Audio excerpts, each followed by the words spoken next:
റഹ്മാനായ റബ്ബിനോട് പറഞ്ഞോളൂ. ആരെങ്കിലും പറയുന്ന രൂപത്തിലുള്ള പ്രാർത്ഥനകൾ കേട്ട് ആമീൻ പറയുന്നതിനേക്കാളും അപ്പുറം അവരവരുടെ മനസ്സ് തട്ടിക്കൊണ്ട് നിങ്ങൾക്കറിയാവുന്ന ഭാഷയിൽ നിങ്ങളുടെ കാര്യം പറയൂ. ഒറ്റക്കിരുന്നു കൊണ്ട് പറയൂ, കണ്ണുനീരൊഴുക്കിക്കൊണ്ട് പറയൂ. ആരും നിങ്ങളെ ശ്രദ്ധിക്കാനില്ല. നിങ്ങളും യജമാനനായ റബ്ബും തമ്മിൽ നടക്കുന്ന കാര്യമാണത്.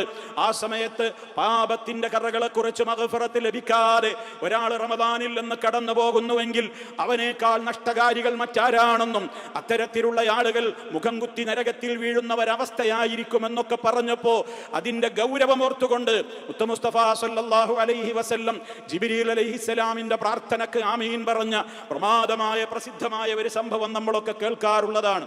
അതുകൊണ്ട് തന്നെ സഹോദരങ്ങളെ, വളരെ ഗൗരവത്തോടെ ഈ രാത്രിയെ ഹയാത്താക്കുവാനും ഈ രാവ് നഷ്ടപ്പെടാതിരിക്കുവാനും, അതേപോലെ തന്നെ സോഷ്യൽ മീഡിയകൾ നമ്മുടെ സമയങ്ങൾ കവരും.